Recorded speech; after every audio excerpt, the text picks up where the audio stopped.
Trian, para pencari kerja di Indonesia itu terjadi di mana-mana. Di Cikarang misalnya, pabrik sepatu diserbu ratusan para pencari kerja. Sebuah warung seblak saja di Ciamis, Jawa Barat diserbu oleh ratusan pencari pekerjaan. Padahal dibutuhkan cuma 20 orang saja sebagai pelayan restoran.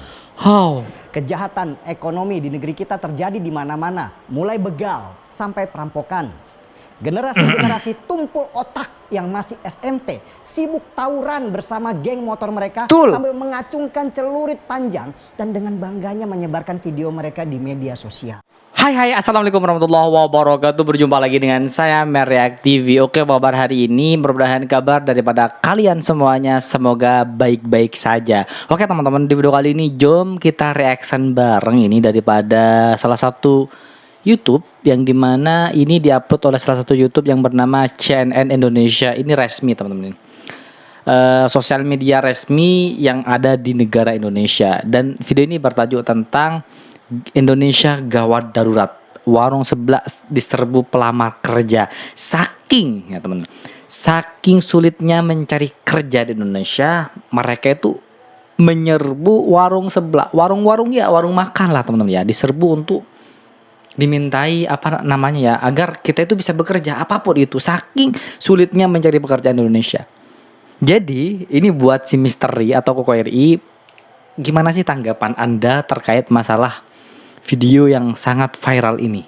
Ini tepatnya di Indonesia baru-baru ini teman-teman ya. Gila, sulit mencari pekerjaan di Indonesia. Dan Anda itu menyalahkan TKI yang bekerja di Malaysia, bahkan disuruh pulang, disuruh kerja di Indonesia saja, padahal Indonesia sudah gawat darurat loh. Pekerja sudah banyak yang di PHK, dan kita yang tidak memiliki pekerja sulit mencari pekerjaan. Oke, jangan terlalu banyak ceramah, kita simak bersama-sama videonya, let's go. 3. 2024 ditemui pada Kamis siang, pemilik usaha seblak Satria Maulana mengaku tidak menyangka pelamar kerja membeludak hingga terjadi antrian panjang saat wawancara. 220 pelamar datang dari berbagai kota mulai Ciamis, Tasikmalaya hingga Jakarta. Mereka dipilih untuk mengisi 20 slot karyawan baru. Mayoritas pelamar merupakan lulusan sekolah menengah atas dan sekolah menengah kejuruan. Gila. Ya Allah. Beberapa waktu belakangan ini, ruang media kita, baik itu media mainstream maupun media sosial, dipenuhi berita-berita suram tentang kondisi negeri besar yang berpenduduk terbanyak keempat di dunia yang bernama Indonesia. Mulai dari berita deflasi atau kondisi di mana harga barangnya turun, tetapi masyarakat sudah tidak mampu beli.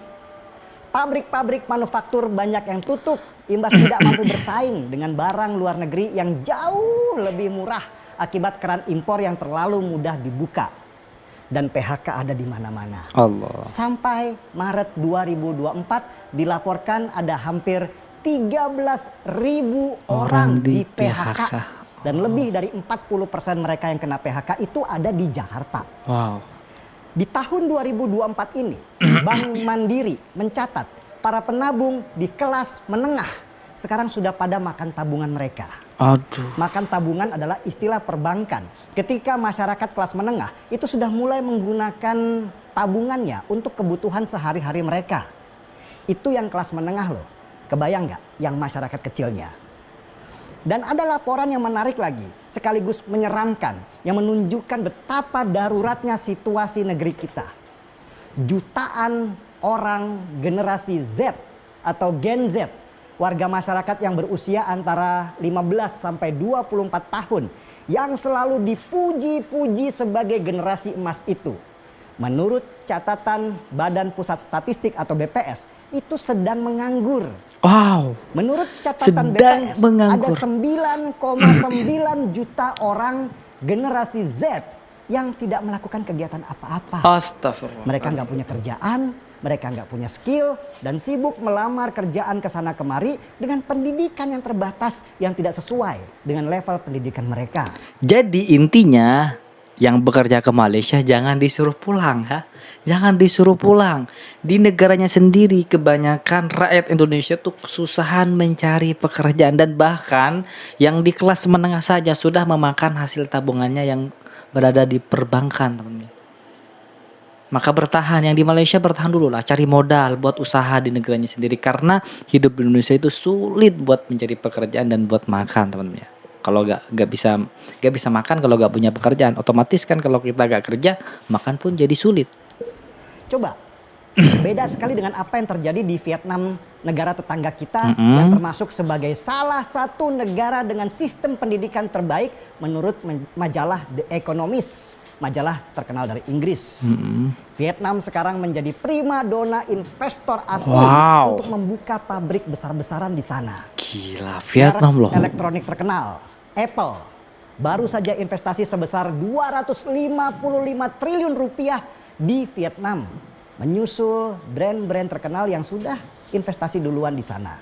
Gila. Lapangan kerja sudah pasti bertambah banyak di Vietnam karena kepercayaan asing akan kualitas sumber daya manusia mereka yang unggul akibat dari sistem pendidikan mereka yang terbaik. Gila, Vietnam ini. Antrian para pencari kerja di Indonesia itu terjadi di mana-mana.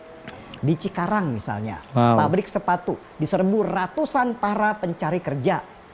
Sebuah warung seblak saja di Ciamis, Jawa Barat diserbu oleh ratusan pencari pekerjaan. Padahal dibutuhkan cuma 20 orang saja sebagai pelayan restoran. Kejahatan ekonomi di negeri kita terjadi di mana-mana, mulai begal sampai perampokan. Generasi-generasi tumpul otak yang masih SMP sibuk tawuran bersama geng motor mereka sambil mengacungkan celurit panjang dan dengan bangganya menyebarkan video mereka di media sosial. Dan itu yang dibanggakan oleh Misteri ya. Misteri bangga dengan anak muda yang seperti itu ya, mungkin ya. Generasi yang entah belajar atau enggak di sekolah. Ditanya ibu kota Jawa Timur, jawabannya malah di Yogyakarta. Jujur saya takut dengan masa depan bangsa ini. Situasi yang tidak ada bedanya dengan masa Orde Baru dan menunjukkan bahwa sebenarnya kita ini nggak pernah maju kemana-mana. Pemerintah masih sibuk dengan banyaknya pujian dari bank pemberi pinjaman karena disebut sebagai negara yang sukses kendalikan ekonomi. Sedangkan kenyataan di lapangan itu berbanding terbalik dengan banyaknya orang yang diberhentikan kerjaannya. Dan sejak dulu sampai sekarang, pertanyaan kita itu tetap sama. Kapan ya negeri ini bisa seperti negeri yang itu? Sambil menunjuk beberapa negara tetangga yang sudah bangkit ekonominya. Bahkan di antara mereka sudah memamerkan kecanggihan teknologi di negara mereka. Sedangkan kita masih sibuk dengan joget-joget TikTok sampai makan gratis. Dan di saat yang sama gaji guru honorer di Sukabumi hanya Rp10.000 per jam. Ingat, per jam. Rp120.000 per bulan.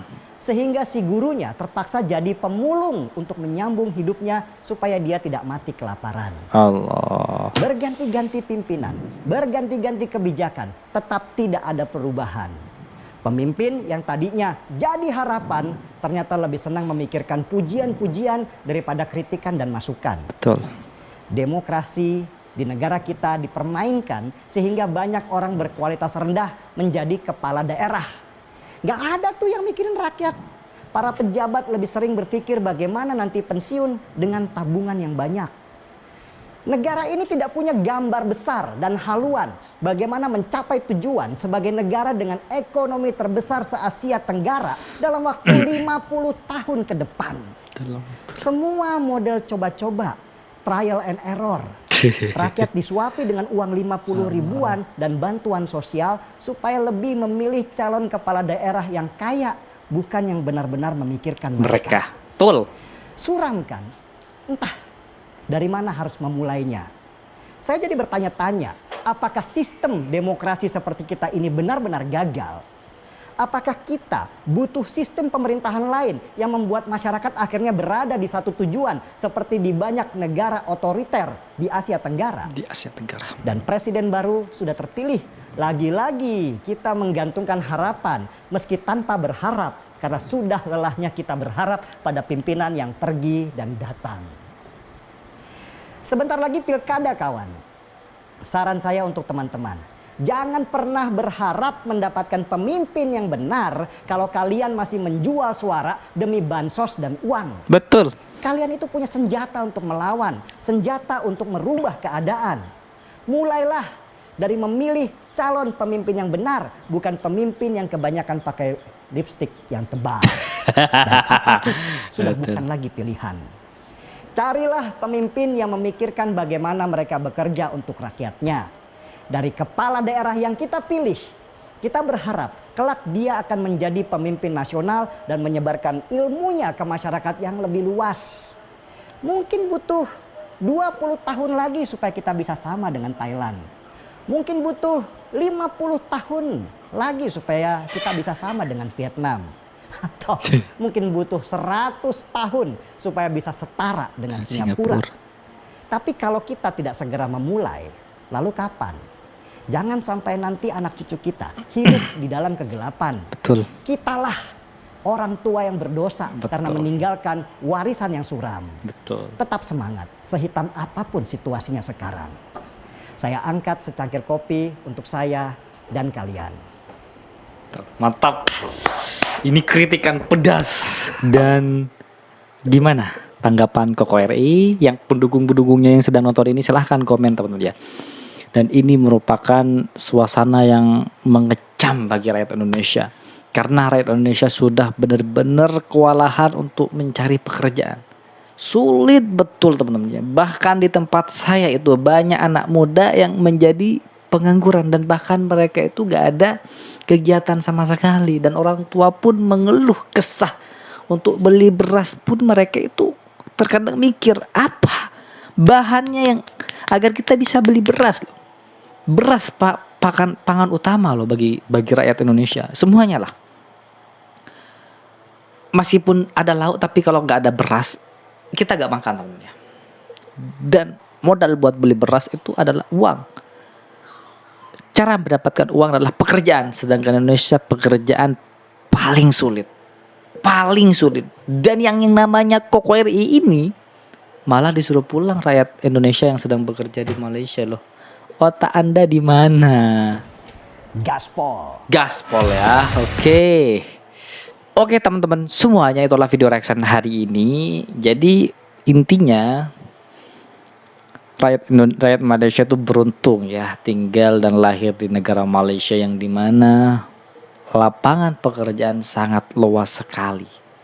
Lapangan pekerjaan sangat banyak sekali. Dan mereka butuh pekerja. Saking butuhnya pekerja, mereka tuh merekrut orang-orang luar. Itu adalah tanda baiknya negara Malaysia kepada kita. Kepada kita tentunya. Masya Allah. Jadi tadi tidak menyebut negara tetangga Malaysia, ada menyebut Vietnam, Thailand, dan Singapura. Dibandingkan dengan 3 negara saja, Indonesia ini harus berjuang 50 tahun sampai 100 tahun untuk mengalahkan 3 negara barusan. Gila. Jauh, Indonesia jauh tertinggal, bener-bener jauh tertinggal namun. Padahal Indonesia kaya loh. Padahal Indonesia itu besar. Tapi kebesaran dan kekayaan Indonesia itu tidak mengalir kepada rakyatnya. Mengalir kemana? Silahkan komen. Oke, itulah video hari ini. Buat teman-teman yang suka dengan video ini, silahkan bantu dengan cara menekan tombol like, komen, dan share. Dan jangan lupa juga subscribe. Baik, kita akhiri. Wassalamualaikum warahmatullahi wabarakatuh.